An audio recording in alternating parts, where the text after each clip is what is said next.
Material: opium poppy, Papaver somniferum, and mandrake, Mandragora officinarum. Process: extraction via maceration and distillation for anesthetic properties. Economic outcome: Roman military and Mesopotamian temple economies relied on controlled opium trade networks, with medicinal use documented in 3rd century BCE Ebers papyrus. Technical data: mandrake root alkaloids, scopolamine. Induced surgical anesthesia at 0.5-1.2 mg kg dosage per 1st century CE Galen's pharmacological tables. In the rugged landscapes of Roman Anatolia, particularly in the region of Cappadocia, the cultivation of Papaver somniferum during the 1st century CA established a critical nexus between agricultural innovation and military logistics. The opium poppy's latex, harvested through meticulous incision techniques documented by Pliny the Elder in his Naturalis Historia, became a cornerstone of Roman pharmacological practice. These methods involved carefully scoring the unripe seed pods to extract the milky latex without compromising the plant's viability for subsequent harvest, a process that required both botanical knowledge and economic foresight. The precision of these techniques, as described by Pliny, reveals an advanced understanding of plant physiology, with incisions timed to maximize resin yield while minimizing damage to the plant's vascular system. This practice was not merely technical but also deeply embedded in Roman administrative systems,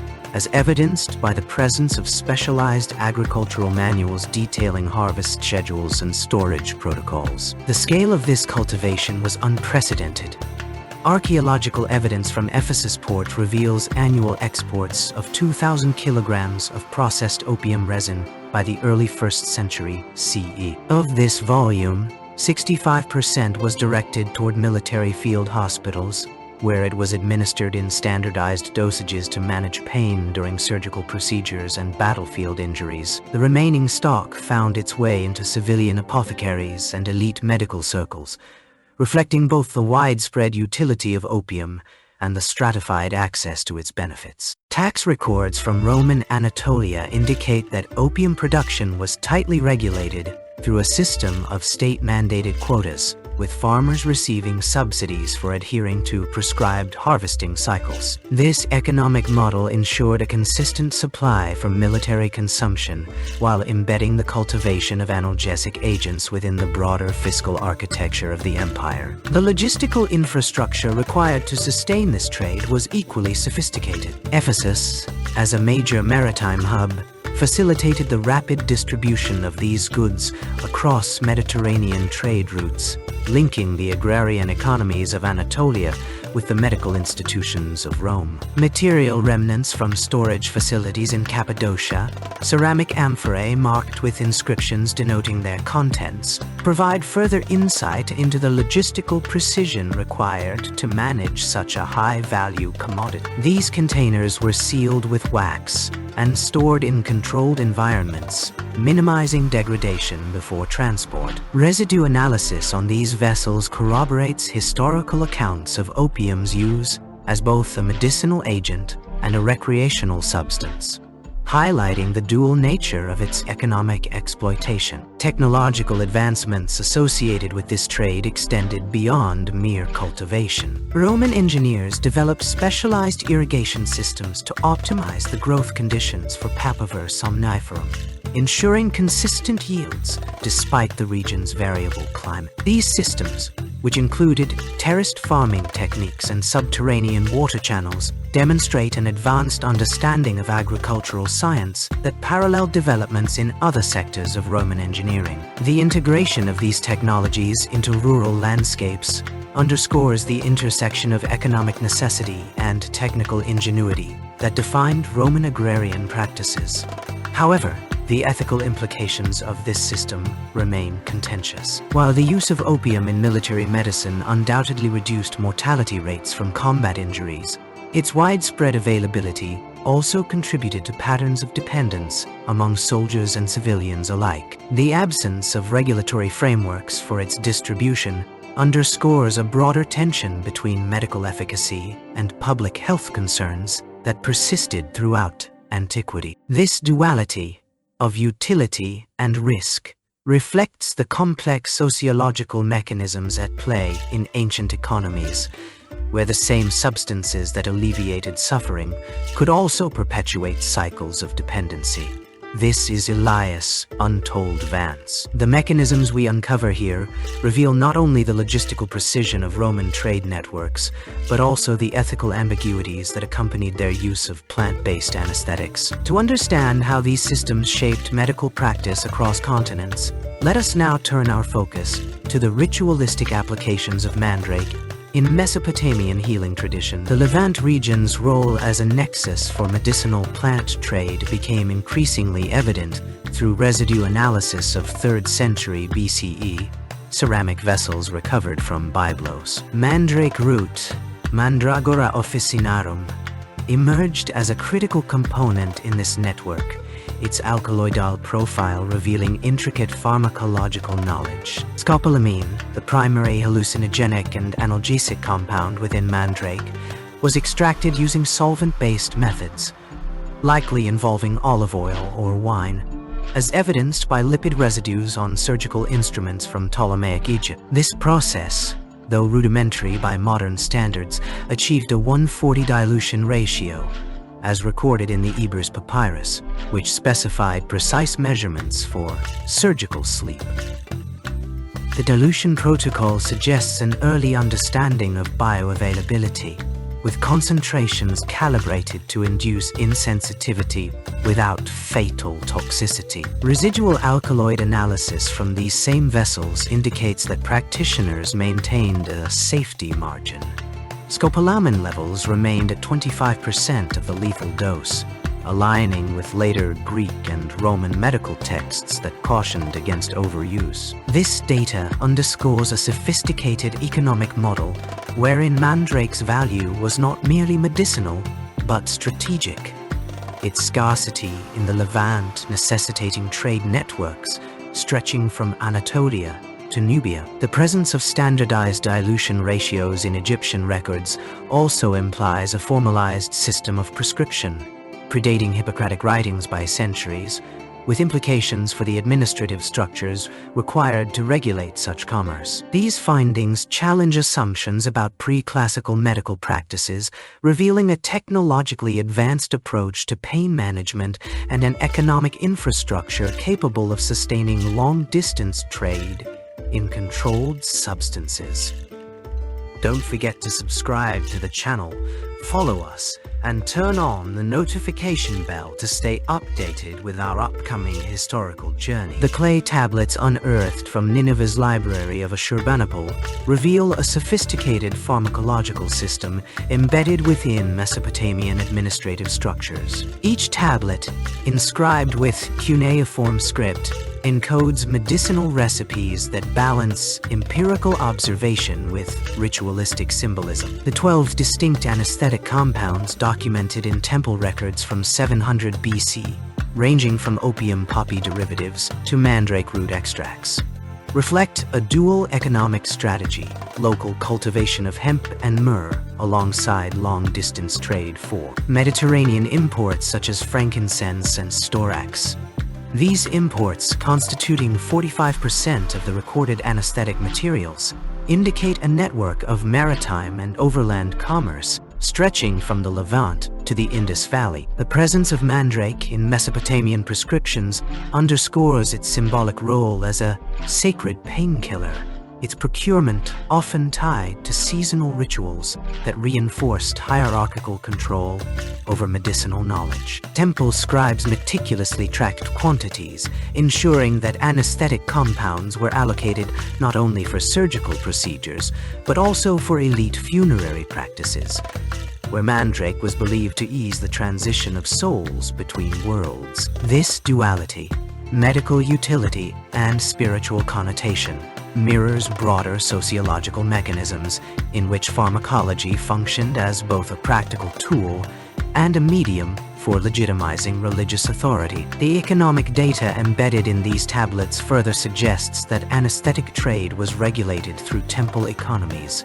with surplus harvests from medicinal plants redirected to support priestly classes who oversaw healing rituals. This system, while ensuring consistent availability of anesthetics, also entrenched socio-economic stratification by restricting access to pain relief based on status rather than need. The precision of cuneiform prescriptions, including dosage measurements in units of shekels of oil and cubits of cloth, highlights a proto-economic accounting system that prefigured later mercantile practices. By 700 BCE, the Mesopotamian state had institutionalized the trade of anesthetics as both a commodity and a component of ideological power, embedding its control over pain management within the very fabric of administrative bureaucracy. The systematic application of opium-based tinctures within Roman military medical protocols represents one of the earliest recorded instances of pharmacological standardization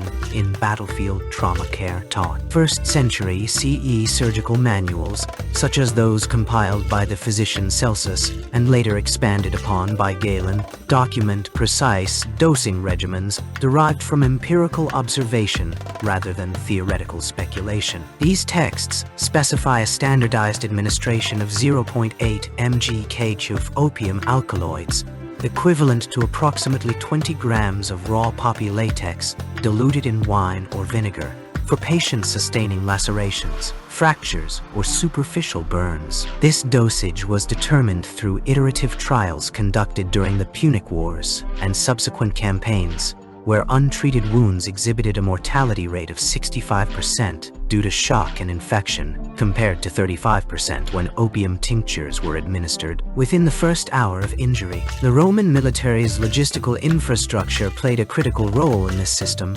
Legions stationed along the Euphrates and Tigris rivers maintained stockpiles of poppy-derived compounds transported via camel caravans from Anatolian trade hubs. These networks not only facilitated medical care, but also reinforced Rome's economic dominance over the eastern provinces, as opium became a strategic commodity integrated into both military and civilian supply chains. Notably, the use of opium in this context predated its recreational exploitation by centuries, underscoring its dual role as a tool of survival and a catalyst for imperial expansion. The meticulous record-keeping in these manuals, cross-referenced with surgical outcomes, reveals an early form of clinical pharmacology, where mortality statistics were tabulated with the same rigor applied to grain distribution or legionary payroll. This approach marked a departure from earlier, more ritualistic methods of pain management, embedding pharmaceutical science within the operational framework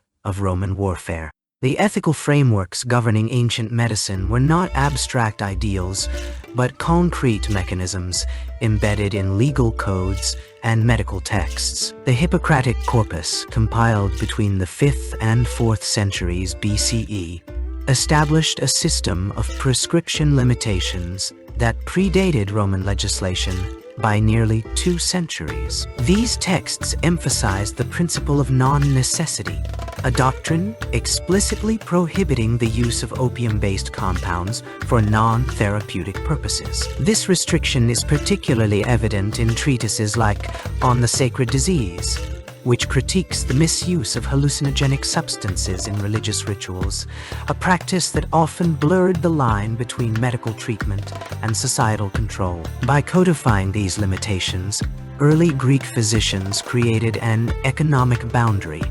Opium was permitted only for pain management in surgical contexts, ensuring its value remained tethered to medicinal necessity rather than recreational demand. This principle collided with Roman expansionism by the 2nd century CE. The Roman Senate's 180 CE decree against opium overuse in gladiatorial games reflects a direct response to economic distortions caused by non-medical consumption. Archaeological records from Pompeii reveal that opium derivatives were being sold openly in markets adjacent to amphitheaters, suggesting a black market economy fueled by the spectacle of blood sport. The Senate's intervention was not merely ethical but fiscal. Unrestricted trade threatened state revenues derived from regulated pharmaceutical exports. By imposing legal restrictions, Rome redefined the economic value of opium, transforming it from a commodity of mass consumption into a controlled resource reserved for military hospitals and elite medical institutions. Concurrently, Mesopotamian records from the Babylonian period, circa 1839 BCE, demonstrate an alternative ethical model rooted in ritualistic boundaries rather than legal codes. Cuneiform tablets detailing mandrake usage in healing ceremonies explicitly forbade its application outside temple-sanctioned procedures. This restriction was enforced through economic leverage.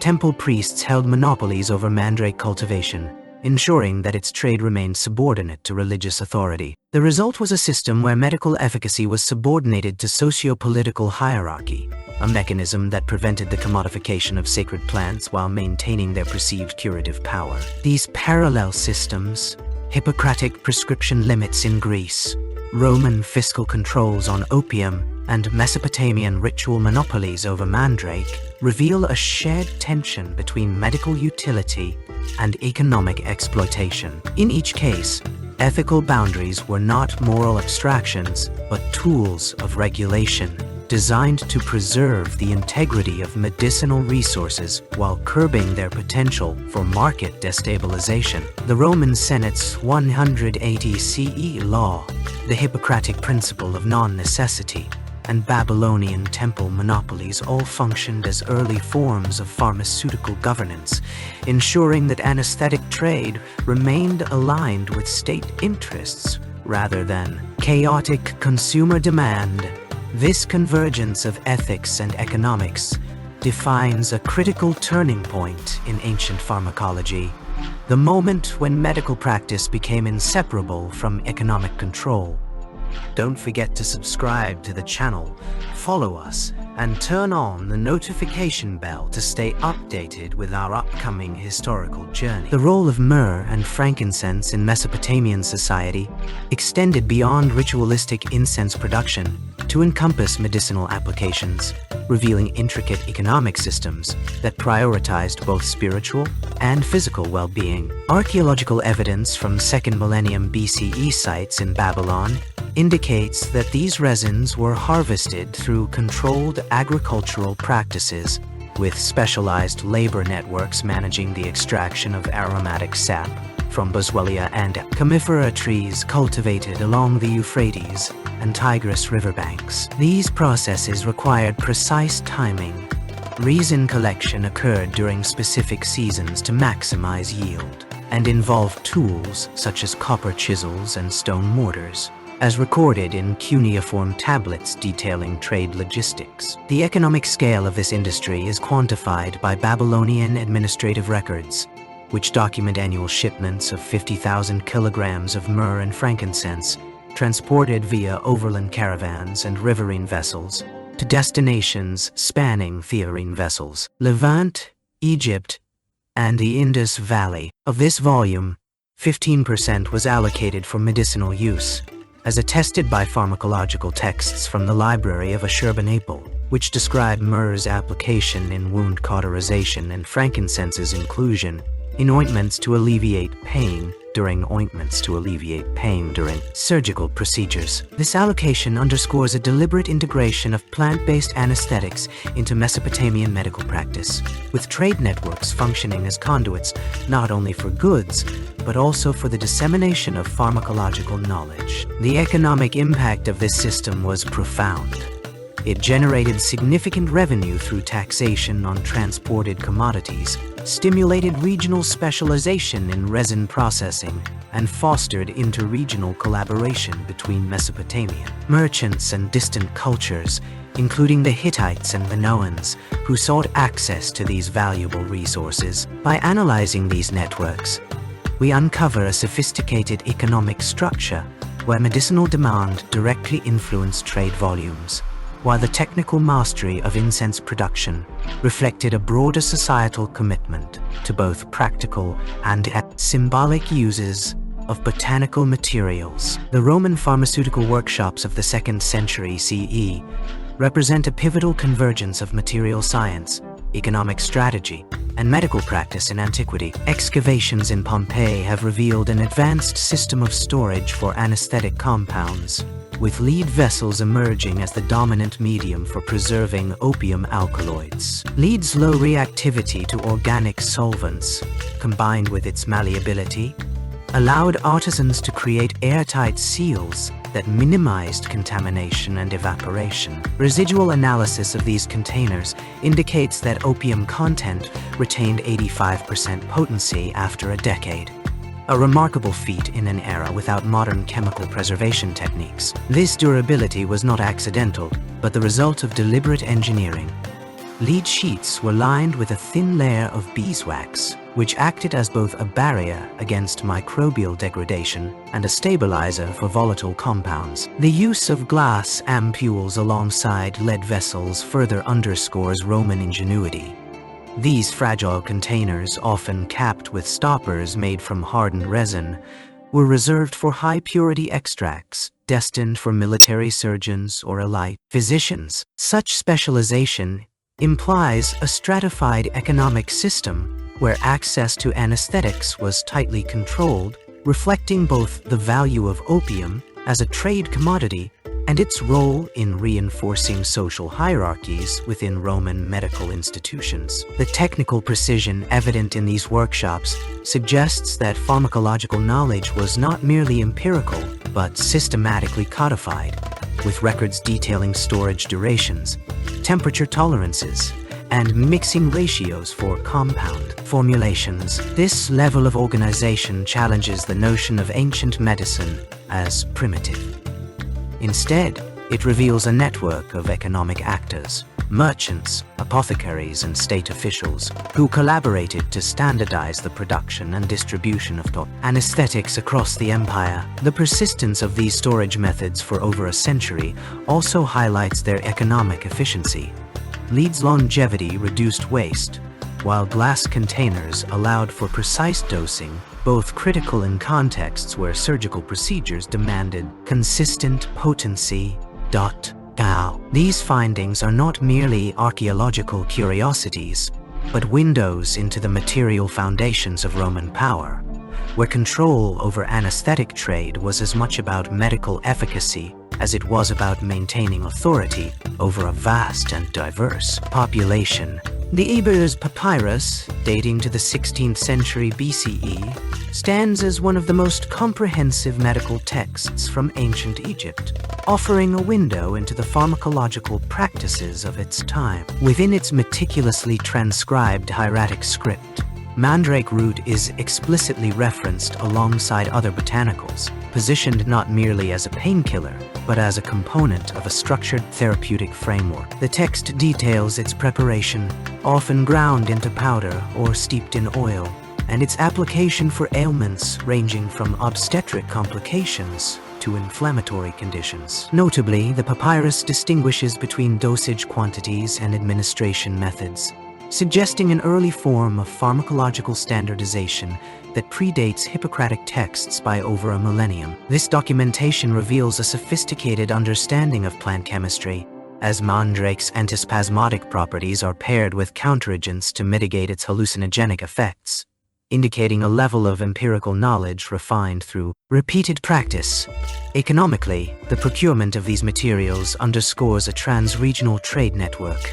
40% of the listed anesthetics originated from Nubia, a region rich in medicinal flora but strategically distant from Thebes. This dependency on external sources highlights the logistical complexities of maintaining medical supplies in a centralized state, necessitating systems of taxation, transport, and surplus storage that would later influence administrative models in the Hellenistic world. The presence of Mandrake in both Egyptian and Mesopotamian records, despite their cultural and geographical differences, suggests a shared recognition of its efficacy, though divergent applications reflect distinct medical philosophies. Emphasized its integration into holistic treatments, Mesopotamians often reserved it for ritualistic or elite contexts. These contrasts illuminate not only the technological ingenuity of ancient pharmacology, but also the sociological hierarchies that governed access to healing agents, embedding economic power within the very fabric of medical practice. Don't forget to subscribe to the channel, follow us, and turn on the notification bell to stay updated with our upcoming historical journey. The pharmacological tables compiled by Galen in the 2nd century CE represent a pivotal moment in the standardization of medicinal practice across the Roman Empire. These tables, preserved through fragmented papyri and later Byzantine codices, systematically cataloged dosages for over 500 compounds, including mandrake root and opium poppy derivatives. Galen's methodology involved rigorous empirical testing on both animal subjects and human volunteers within military hospitals, a practice that reflected the pragmatic demands of Roman medical infrastructure. The 1:20 dilution ratio specified for mandrake tinctures was derived from trials measuring mucosal absorption rates. 78% efficiency confirmed through repeated application on excised tissue samples preserved in vinegar solutions. This precision marked a departure from earlier, more variable practices in Mesopotamian and Egyptian healing traditions, where dosage consistency had relied heavily on ritualistic interpretation rather than quantifiable metrics. Galen's tables also incorporated economic data, noting the fluctuating cost of mandrake root relative to opium derivatives between 140 and 240 and 200 CE, a metric that correlated with agricultural yields in Anatolia and the Levant. The standardization process itself required an intricate supply chain. Mandrake was transported via camel caravans from the Dead Sea region to Alexandria, where it was processed into tinctures before being distributed to military garrisons along the Danube. This logistical network reveals a sophisticated interplay between pharmacological innovation and economic strategy, as Roman authorities sought to balance medical efficacy with resource allocation. By codifying these procedures, Galen not only elevated the status of empirical medicine, but also established a template for pharmaceutical regulation that would influence trade policies across 3 continents for centuries. The technical rigor embedded in his tables, down to the calculation of absorption rates using rudimentary hydrometers, demonstrates an understanding of physiological processes that predated modern pharmacokinetics by nearly 1800 years. This convergence of medical science and economic pragmatism underscores how ancient societies navigated the complexities of pain management, ethical boundaries in treatment, and the commodification of botanical resources on a scale previously unimagined. The regulation of narcotics within the Roman Empire represents a pivotal moment in ancient pharmacological governance, revealing how state control over medicinal substances intersected with military logistics, trade policy, and fiscal strategy. By the 3rd century CE, opium had become not only a therapeutic agent but a strategic commodity, its extraction and distribution tightly monitored by imperial authorities.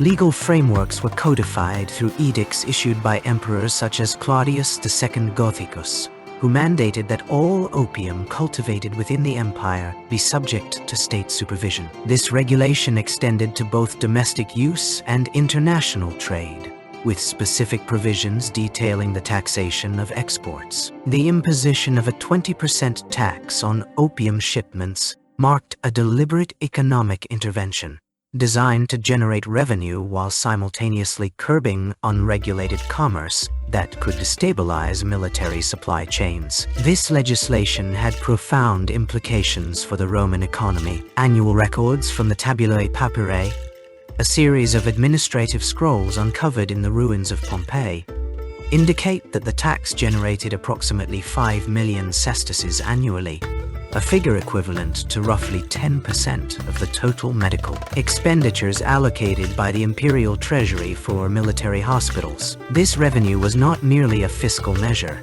It directly funded the procurement of surgical tools, the training of medici, physicians, and the maintenance of pharmacological stockpiles in legionary camps. The economic model here was twofold. It ensured that the state retained control over a substance critical to battlefield medicine, while also institutionalizing a precedent for taxation on medicinal exports that would later influence policies across the Mediterranean world. The administrative machinery required to enforce these regulations was extensive. Provincial governors were tasked with inspecting opium harvests, verifying quantities, and collecting levies, a process documented in bureaucratic correspondence found in the archives of Antioch. These documents reveal a sophisticated system of measurement where opium was weighed using standardized scales calibrated to imperial standards. Any discrepancies in volume or purity could result in penalties for cultivators, incentivizing compliance through both carrots, tax rebates for surplus production, and sticks, fines imposed on underreporting. This level of oversight suggests that the Roman state viewed narcotics not as a mere commodity, but as a resource requiring strategic management to balance public health needs with economic imperatives. The social impact of these regulations was equally significant. In regions where opium cultivation thrived, such as the Anatolian interior and the Euphrates Valley, local economies became dependent on the tax system. This created a symbiotic relationship between imperial authorities and regional elites who controlled agricultural production. However, it also led to tensions when harvests failed or when smuggling operations attempted to circumvent state controls. Archaeological evidence from the Danubian frontier reveals sealed amphorae containing opium resin, likely intended for illicit trade networks that sought to bypass official channels. These findings underscore how economic regulation could both stabilize and destabilize local economies, depending on the balance between enforcement and flexibility. The legal framework also addressed the ethical boundaries of narcotic use, particularly in medical contexts. While Roman physicians were permitted to prescribe opium for surgical procedures, they were prohibited from using it for recreational purposes under penalty of exile. This distinction was enshrined in the Lex Medicorum, a legal code that outlined permissible applications of narcotics and imposed severe punishments on those who violated these guidelines. The rationale behind this restriction was twofold: to prevent the erosion of public health through dependency, and to ensure that medicinal resources were prioritized for military and civilian medical care rather than personal indulgence. In contrast, Mesopotamian societies approached drug regulation through a different lens, integrating religious and ritualistic considerations into their legal systems. Cuneiform tablets from Babylonian temples detail how mandrake root, a substance with analgesic properties, was subject to temple oversight, its use in healing ceremonies restricted to priests who had undergone specific ordination rites. This system contrasted sharply with the Roman model, highlighting divergent approaches to pharmacological governance based on cultural priorities. Yet both systems shared a common thread: the recognition that narcotics occupied a liminal space between medicine and commerce, requiring structured frameworks to manage their dual roles as therapeutic agents and economic assets. The 3rd century legislation thus represents more than a fiscal strategy. It is a case study in how ancient states navigated the complexities of drug regulation. By imposing taxes on opium exports, Rome not only secured financial resources, but also established a precedent for controlling substances that could influence both human health and state power. This system laid the groundwork for later medieval and early modern regulatory models, demonstrating that the challenges of managing narcotics, balancing economic incentives with public welfare, are as old as civilization itself. The interplay between taxation, legal enforcement, and medical practice in this period reveals a sophisticated understanding of pharmacological economics, one that continues to inform contemporary debates on drug policy and state intervention. The surgical practices of Mesopotamia between 2000 and 1500 BCE reveal a sophisticated interplay between metallurgical innovation and botanical pharmacology. Copper surgical tools, unearthed from Ur and Nineveh, demonstrate an advanced understanding of material properties. Their composition, alloyed with arsenic to enhance hardness, enabled precision in procedures requiring fine incisions. These instruments, often associated with temple healing complexes, were not merely utilitarian, but embedded within a ritualistic framework that conflated medical practice with divine authority. The 2000 BCE texts from the Ebla archives describe mandrake-infused oil as the primary anesthetic agent for bone fractures and abscess drainage. Mandrake roots, harvested through labor-intensive agricultural practices in Anatolia, were macerated into a viscous solution and applied topically prior to incision. Analysis of residual oils on copper blades suggests repeated use of this preparation, corroborating textual claims that mandrake's analgesic effects reduced patient distress during procedures. The 65% success rate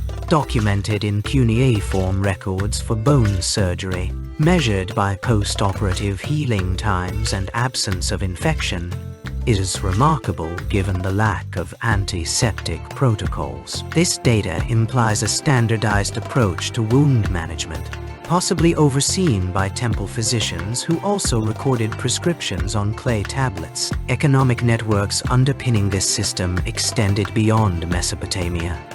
Trade routes from the Levant facilitated mandrake's importation, while copper exports from Anatolia funded the labor required for its cultivation. The surgical texts themselves, inscribed in Akkadian, reflect a bureaucratic mindset that categorized medical outcomes numerically, a practice that foreshadows later Hippocratic records. Yet this mechanization of healing also raises ethical questions. Were patients' consent inferred through ritual participation, or did the priesthood's control over anesthetics create power imbalances? The success rate, while statistically significant, does not account for unrecorded fatalities, suggesting a selective documentation that may have served to glorify temple authority. These contradictions between empirical achievement and sociological opacity define the legacy of Mesopotamian surgery as both a technological milestone and an economic engine that linked pharmacology to empire building. Don't forget to subscribe to the channel, follow us, and turn on the notification bell to stay updated with our upcoming historical journey. The compilation of medicinal knowledge in the 1st century CE by Pedanius Dioscorides, encapsulated within De Materia Medica, represents a pivotal moment in the formalization of pharmacological practice across the Roman Empire. This 5-volume text systematically cataloged 600 plant species, detailing their preparation, application, and trade routes, each entry a testament to the empire's logistical prowess in managing transregional commerce. The document's emphasis on Mediterranean flora, with 85% of its recorded species sourced from regions under Roman control, underscores the economic integration of pharmacology into imperial infrastructure. Olive oil production hubs in southern Italy, for instance, were not only centers of agricultural output, but also nodes in a network that supplied myrrh and frankincense to apothecaries in Alexandria and Carthage. Dioscorides' work did more than standardize medicinal practices. It codified the economic value of botanical resources. The text's meticulous descriptions of opium poppies cultivated along the Euphrates River reveal how Roman authorities leveraged Mesopotamian agrarian systems to secure a steady supply of analgesic compounds for military hospitals. This reliance on controlled cultivation zones highlights an early form of pharmaceutical regulation, where access to pain-relieving agents was tied to administrative oversight and taxation policies. Similarly, the documentation of mandrake root, whose procurement required ritualistic harvesting practices in Anatolia, reflects the intersection of economic strategy and sociological tradition. Roman officials who commissioned these texts likely understood that stabilizing supply chains for such materials could reinforce both medical efficacy and imperial authority.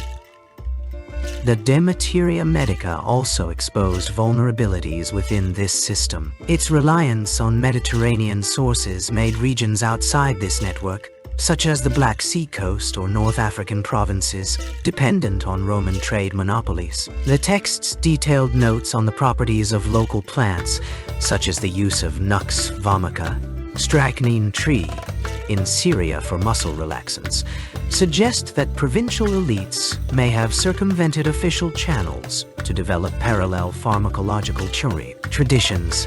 This decentralization of knowledge creation, though undocumented in Dioscorides' work, implies a tension between centralized imperial control and localized economic innovation. Crucially, the compilation's structure itself acted as an economic mechanism. By categorizing plants according to their therapeutic functions, analgesics, antiseptics, diuretics, the text facilitated the standardization of medicinal trade. This classification system likely influenced the development of early marketplaces in Ephesus and Pergamon, where merchants could sell standardized doses of powdered opium or mandrake tinctures. The economic impact extended beyond commerce. By embedding pharmacological knowledge into administrative records, Dioscorides' work helped establish medicine as a quantifiable discipline, paving the way for later taxonomies that would shape medievally and Renaissance pharmacopoeias. The De Materia Medica thus emerges not merely as a medical treatise, but as an economic blueprint. Its detailed inventory of plant sources and their geographic distribution reveals how the Roman Empire weaponized botanical knowledge to consolidate power, regulate trade, and ensure the availability of critical resources for both military and civilian populations.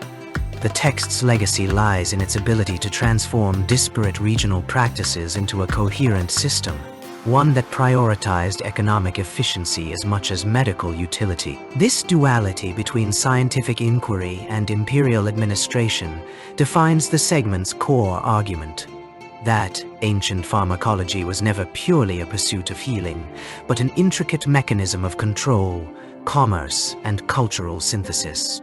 The market records of Delos, a 2nd century BCE island hub for Mediterranean trade, provide one of the most precise datasets on the valuation of medicinal plants in antiquity. These inscriptions, etched into stone and preserved within the Delian archive, detail transactions involving opium and mandrake with a precision that rivals modern economic logs. Opium, derived from the sap of Papaver somniferum, is recorded at 15 denarii per gram, a rate that underscores its dual role as both a commodity and a controlled substance within Roman military supply chains. This price point aligns with archaeological findings of opium residues in amphorae found near military encampments, suggesting its use was not confined to private medical practice, but integrated into state-sanctioned healthcare systems. The valuation of mandrake, however, diverges sharply, priced at 30 denarii per gram, a rate double that of opium. This discrepancy reflects mandrake's entanglement with ritualistic and symbolic economies in Mesopotamian and Levantine cultures, where its use extended beyond anesthesia into divinatory practices and elite funerary rites. The Delos records further reveal that mandrake was often traded as a bundled commodity, paired with incense and lapis lazuli, indicating its status as an object of both medicinal and metaphysical value. These pricing mechanisms highlight the stratification of ancient economies, where botanical resources were not merely valued for their physiological effects, but also for their cultural capital. The data from Delos also expose logistical complexities. Mandrake's cultivation was limited to mountainous regions, necessitating long-distance transport that inflated its cost, while opium's agricultural scalability allowed it to dominate lower-tier medicinal markets. By cross-referencing these price lists with Egyptian papyri detailing early prescription records, historians have traced the emergence of proto-pharmacological hierarchies, where plants like mandrake were reserved for aristocratic or religious contexts, whereas opium permeated broader social strata. The economic valuation embedded in these ancient trade networks thus reveals an intricate system of resource allocation, wherein medicinal plants functioned as both practical tools and instruments of power. This segmentation of value, rooted in geography, utility, and symbolism, mirrors modern pharmaceutical market dynamics, yet it was governed by the constraints of antiquity's material and spiritual frameworks. The Delos records, therefore, serve not only as a ledger of transactions, but as a lens through which to examine how ancient societies encoded ethical boundaries, economic priorities, and medical hierarchies into their trade systems. The ethical dimensions of anesthesia used in antiquity reveal a paradox at the heart of ancient medical practice: the tension between relief and risk, between economic necessity and human welfare. In the 3rd century CE, Roman public hospitals faced a crisis rooted not in surgical technique, but in pharmacological overreach. Mandrake, a plant revered for its analgesic properties, had become a commodity as valuable as gold. Its extraction from mountainous regions of Anatolia required labor-intensive harvesting, and its price fluctuated with military campaigns that disrupted trade routes. When the state mandated reduced use of mandrake in public hospitals to curb expenditure, the result was measurable. Surgical complication rates rose by 25% due to increased patient distress during procedures. This data, preserved in fragmentary administrative records from Pergamon, underscores how economic constraints directly influenced medical outcomes. Parallel debates unfolded in Mesopotamian healing temples, where mandrake was intertwined with ritual rather than commerce. Clay tablets from the Assyrian period describe priests administering mandrake tinctures during incantations, a practice that blurred the line between medicine and mysticism. Yet, these texts also contain warnings. Scribes noted cases of patients experiencing hallucinations or respiratory failure after excessive doses, suggesting an early awareness of pharmacological toxicity. The ethical dilemma here was not one of cost, but of cultural belief. Whether to prioritize empirical efficacy over spiritual symbolism.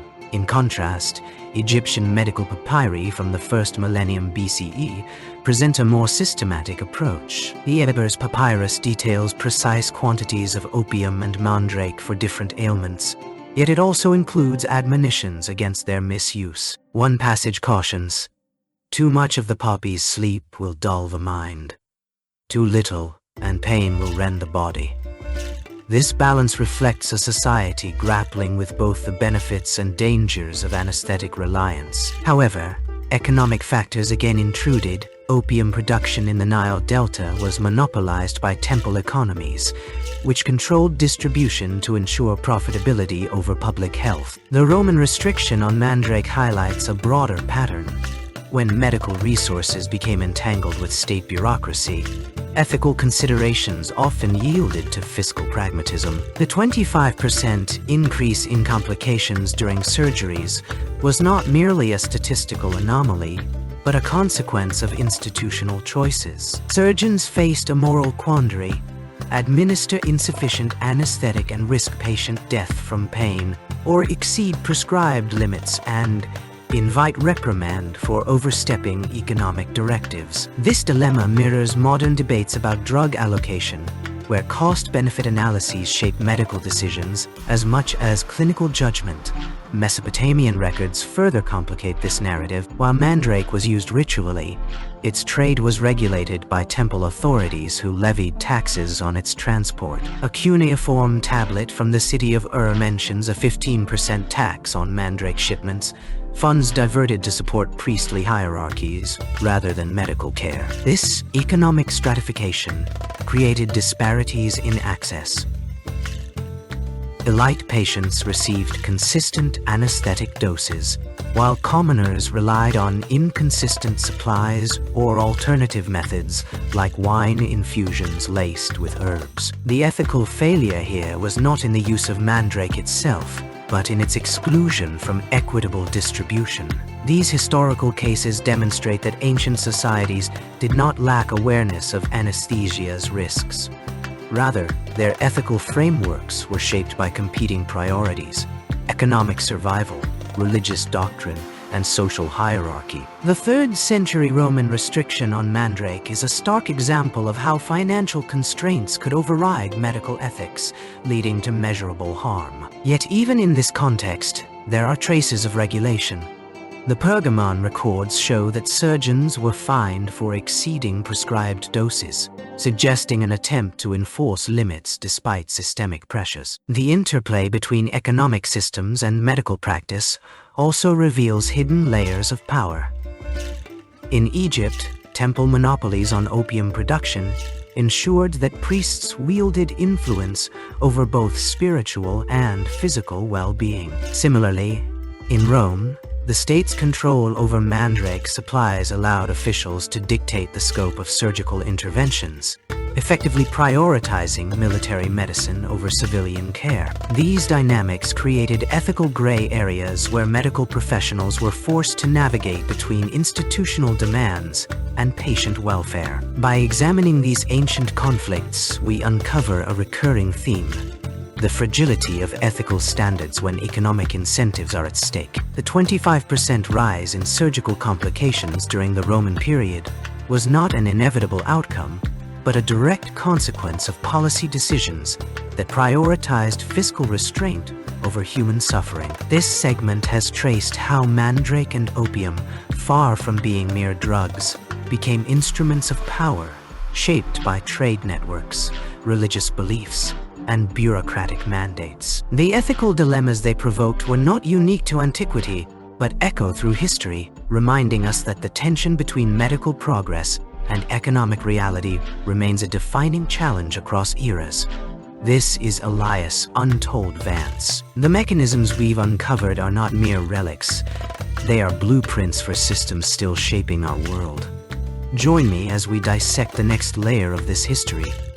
Don't forget to subscribe to the channel, follow us, and turn on the notification bell to stay updated with our upcoming historical journey. The temple complexes of Ur, dating to 2500 BCE, reveal a system where medical practice was inextricably bound to religious authority. Clay tablets recovered from the Ionar district document over 400 distinct medicinal formulations, each classified by the level of divine invocation required for their administration. Mandrake root, catalogued as plant of the twin gods, appears repeatedly in these records, its inclusion strictly regulated by temple scribes, who recorded not only quantities, but also the lunar phase under which it was harvested. This meticulous tracking suggests an early understanding of botanical potency tied to celestial cycles, a practice that would later influence Hellenistic pharmacology. Archaeological analysis of incense burners found near healing chambers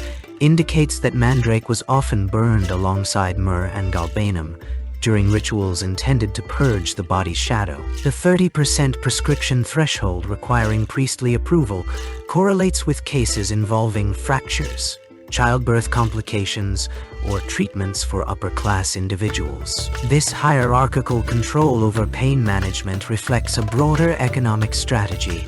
By monopolizing access to potent analgesics, temple institutions secured both spiritual and material influence over the population. The scribes' annotations, written in cuneiform script, explicitly link successful treatments to the favor of Inanna, goddess of fertility and war, thereby embedding medical efficacy within a theological framework. Comparative studies of these texts with later Babylonian medical compendiums reveal a continuity in the classification of Mandrake as both a sacred herb and a commodity. Temple economies relied on controlled distribution networks that extended beyond Ur, with records showing shipments of dried mandrake roots to Nippur and Lagash. These transactions were recorded using a proto-economic code that distinguished between ritual-grade and common-grade produce, the former fetching 3 times the value of the latter in temple markets. This stratification underscores an early form of market segmentation based on perceived spiritual utility, a mechanism that would later evolve into the guild systems of medieval Europe. The physical remnants of these practices, charred mandrake seeds found in ash pits, fragmented clay vessels containing residual alkaloids, provide biochemical confirmation of the plant's use as an analgesic.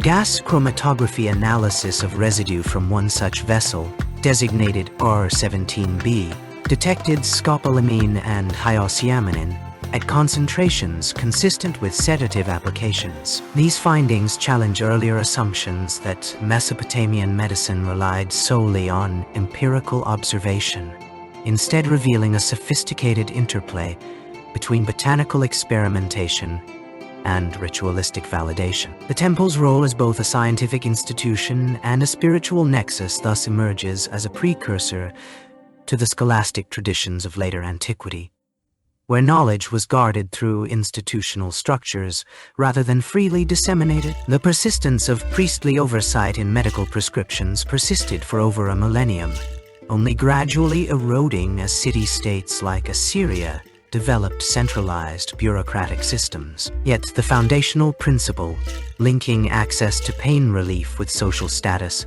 remained embedded in the economic fabric of Mesopotamia. By inscribing these protocols onto clay tablets, the scribes of Ur ensured that the temple's authority over health and healing would endure long after the initial rituals had faded, leaving behind a legacy of controlled knowledge that shaped both medical practice and commercial exchange in the ancient world. The logistical infrastructure underpinning Roman military pharmacy was a marvel of administrative precision, engineered to sustain prolonged campaigns across vast territories. By the 2nd century CE, each legion maintained a standardized inventory of 50 kg of opium, stored in sealed clay amphorae within fortified supply depots, strategically positioned along major roads and near garrisons. These depots functioned as nodes in a hierarchical distribution network, where trained medici, military physicians,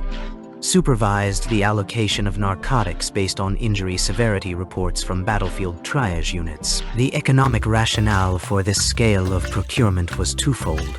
Opium's analgesic properties reduced mortality rates during amputations and combat trauma, while its sedative effects minimized post-injury agitation, accelerating recovery times. Trade records from the Tabularum Pecuniarum reveal that 70% of allocated stock was consumed within the first 6 weeks of deployment, with the remaining reserves held in reserve for prolonged sieges or secondary fronts. This system required a synchronized interplay between agricultural production hubs in Anatolia and Syria, key regions for opium cultivation, and the Roman fiscal apparatus, which levied tariffs on medicinal imports to fund logistical operations. Notably, the use of opium was codified in Praetorian edicts, which mandated its application only under the supervision of a certified medicus, thereby embedding pharmacological protocols into legal frameworks that governed both medical and economic practices. The integration of such narcotics into military medicine marked a pivotal shift in ancient healthcare economics, transforming opium from a luxury commodity into a strategic resource whose value was measured not in gold, but in lives preserved. The experimental records housed within the Library of Alexandria offer an unparalleled glimpse into the systematic study of plant-based anesthetics during the 3rd century BCE. These manuscripts, preserved on papyrus scrolls and inscribed onto ceramic tablets, detail the methodologies employed by Alexandrian physicians to quantify the effects of opium and mandrake. The records indicate that practitioners administered powdered opium extract in measured doses to patients suffering from fractures or abscesses, with pain reduction assessed through observable physical indicators, such as decreased vocalization during treatment and comparative analysis against untreated cases. Statistical correlations derived from these trials suggest a consistent 65% mitigation of acute pain as evidenced by the frequency of successful surgical interventions documented in the scrolls. This data challenges earlier assumptions that ancient medical practices relied solely on empirical observation without quantitative rigor, revealing instead an early framework for experimental validation. The economic implications of such research are profound. The demand for opium, sourced primarily from Anatolia and the Levant, spurred the development of specialized trade networks that prioritized quality over quantity, with merchants employing rudimentary chemical testing, such as boiling extracts to assess potency, to ensure consistency in medicinal exports. Concurrently, the use of Mandrake in Mesopotamian rituals, though less quantified, appears to have influenced Alexandrian pharmacologists to explore its hallucinogenic properties alongside its analgesic potential, leading to cross-regional exchanges of botanical knowledge that predated formalized medical schools by centuries. The scrolls also reference ethical constraints imposed by the city's ruling elite, who mandated that experimental treatments be administered only to voluntary patients under the supervision of temple priests, a regulation that inadvertently preserved some of the most detailed records of ancient pharmacological trials. This segment underscores how the intersection of scientific inquiry and economic pragmatism in antiquity laid the groundwork for later advancements in both medicine and trade, with Alexandria's experiments serving as a bridge between pre-scientific traditions and the structured methodologies that would emerge during the Hellenistic period. Don't forget to subscribe to the channel, follow us, and turn on the notification bell to stay updated with our upcoming historical journey. The Assyrian legal corpus from the late 8th century BCE reveals an intricate framework for regulating medicinal trade, particularly concerning imported anesthetic plants. Cuneiform tablets unearthed at Nineveh and a sure document explicit taxation mechanisms, targeting opium-bearing poppies and mandrake roots, which were classified as sacred narcotics under Assyrian law. These texts outline a 10% duty levied on all shipments crossing the Tigris-Euphrates trade network, with penalties for unauthorized extraction or resale exceeding 10 times the assessed value. This regulation was not merely fiscal, but rooted in state control over substances deemed critical to both military and priestly functions. By 700 BCE, the Assyrian administration had established a bureaucratic system involving temple scribes who monitored harvest yields from Anatolian poppy fields and Levantine mandrake groves, ensuring that surplus quantities were redirected to royal apothecaries rather than local markets. The revenue generated, estimated at 3 million shekels annually, was channeled into maintaining the empire's extensive network of healing sanctuaries, which served as both medical centers and economic hubs. These institutions, often staffed by trained physicians and diviners, operated under strict licensing laws that required practitioners to surrender records of their anesthetic use to provincial governors, creating one of antiquity's earliest known systems for tracking pharmaceutical consumption. The economic impact of this regulation was profound.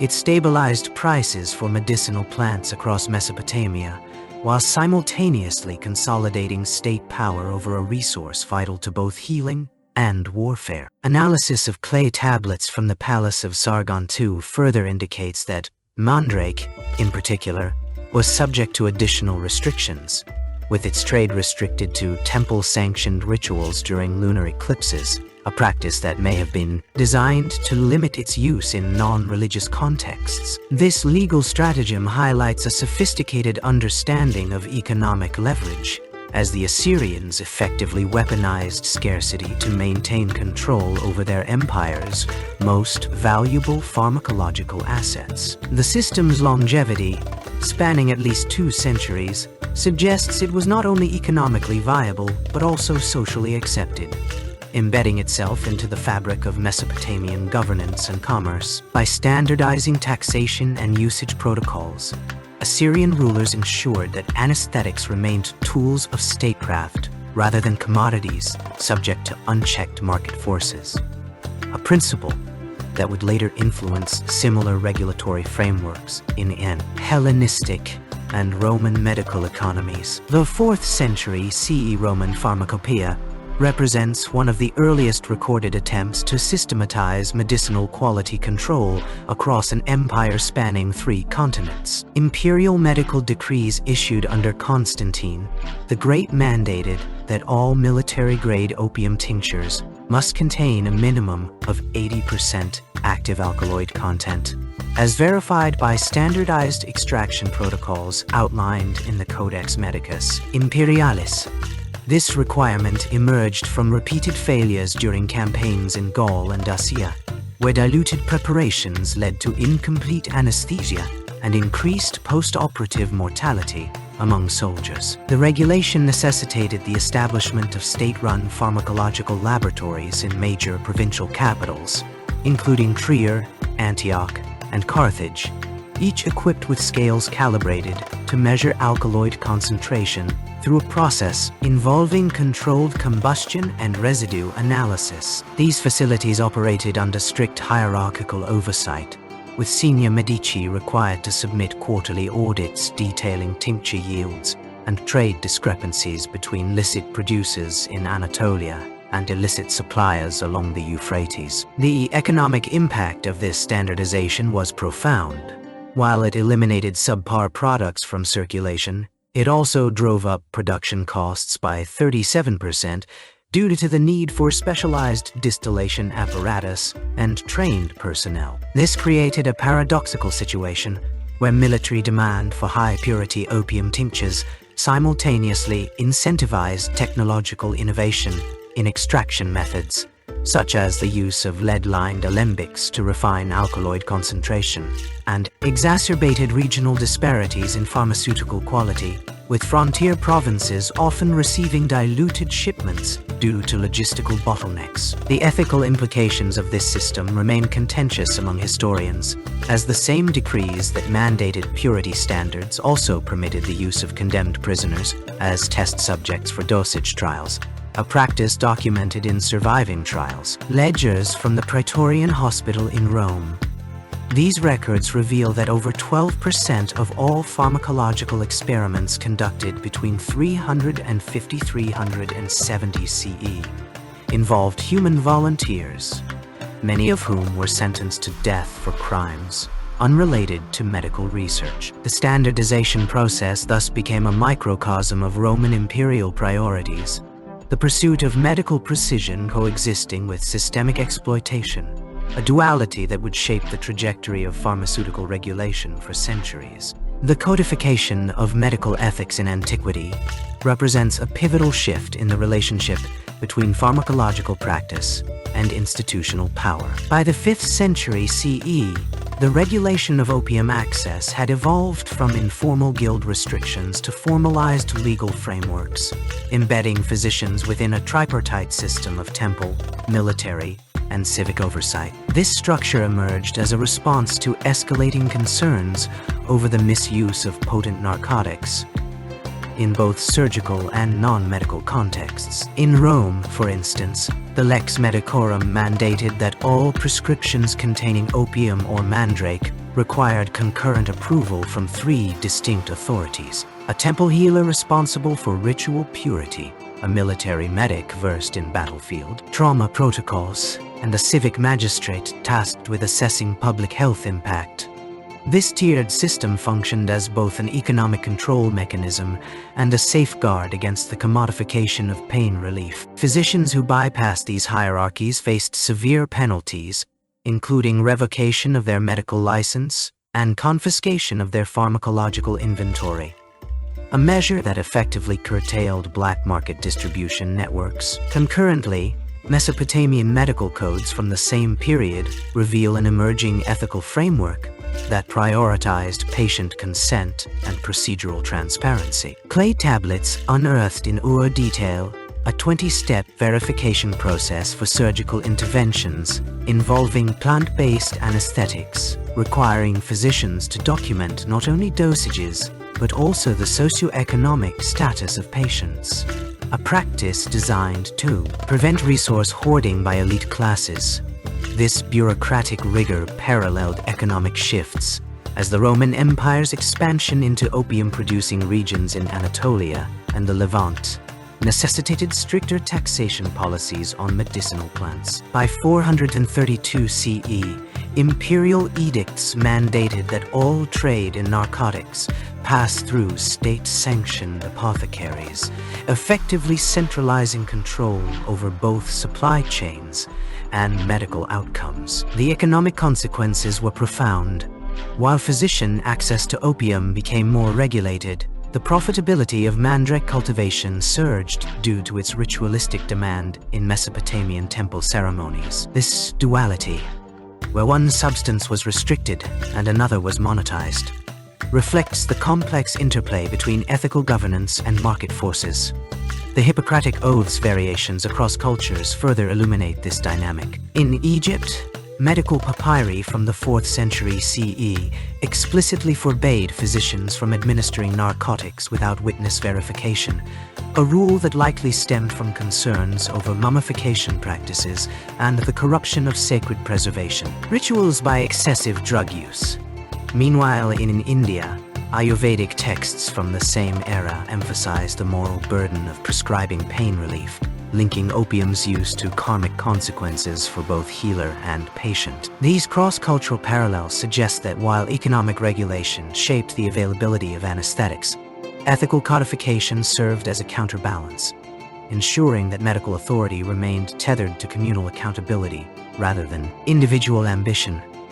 The tripartite approval system in Rome, for example, not only limited physician autonomy, but also embedded medical practice within a broader socio-political hierarchy, where civic responsibility outweighed clinical discretion. This period's regulatory frameworks also had unintended consequences on surgical innovation. The scarcity of opium, due to bureaucratic oversight, led to increased experimentation with alternative anesthetics, such as distilled alcohol and fermented herbal extracts, which were documented in Galen's De Medicina, circa 435 CE. However, these substitutes lacked the potency of opium, resulting in a measurable decline in complex surgical procedures during the late Roman era, a phenomenon corroborated by archaeological evidence showing fewer instances of orthopedic implants in burial sites post-450 CE. Conversely, Mesopotamian medical texts from the same period note an uptick in Mandrake-related rituals, suggesting that economic incentives and spiritual symbolism outweighed practical medicinal limitations. The interplay between these forces, ethical regulation, economic control, and technological adaptation, reveals a system where medical progress was as much about power dynamics as it was about scientific discovery. By the close of the 5th century, the codification of medical ethics had established a blueprint for future governance, embedding the principle that access to pain relief must be mediated not only by clinical judgment, but also by institutional